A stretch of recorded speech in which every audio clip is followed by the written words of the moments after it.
রাত্রিবেলা সব সবজি এসছে, সবজিগুলোকে সব ধুয়ে দিয়েছি। আলু টালু আছে এখানে, ভেন্ডি, লঙ্কা সব ধুয়ে দিয়ে এখানে রোদে দিয়েছি। একটু একটু শুকিয়ে গেলে তারপর এখানে ফ্রিজের এই যে টমেটো, আপেল এটাকে ধুয়ে দিয়েছি। এখনও অনেক সবজি রয়ে গেছে, ব্যালকনিতে রেখেছি। এগুলোকে এখন একটা একটা করে বার করে সব ধোবো। দেখো এখানে মূলো নিয়ে এসছে, মূলোগুলোকেও ধুতে হবে।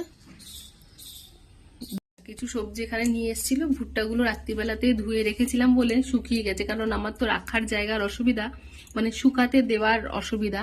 খুব একটা বেশি মানে ঝাঁঝরি গামলা টামলাগুলো আমার কাছে নেই যে আমি সব একসাথে ধুয়ে রোদে দেবো।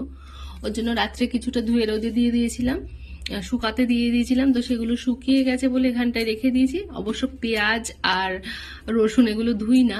এখানে কিছু কাঁচা টমেটো রয়েছে, আর পেঁয়াজগুলো সবটা এগুলো পুরনো পেঁয়াজগুলো, আর ভালো পেঁয়াজ কিছুটা অন্য ঘরে বস্তার মধ্যে রেখে। মানে আমার ঘরে সবজির মেলা বসে যায় একদম।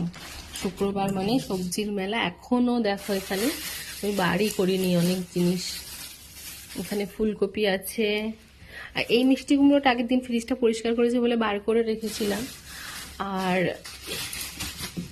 এ দেখো এগুলো বিট আছে, ফুলকপি আছে। এই মিষ্টি কুমড়োটা কালকে এনেছে।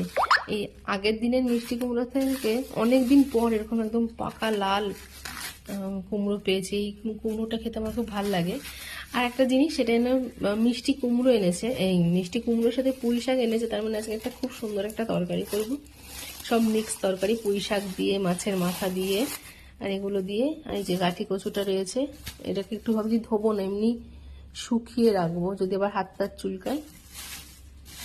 ব্যাস, এই হলো আমার সবজির ভান্ডার শুক্রবারের।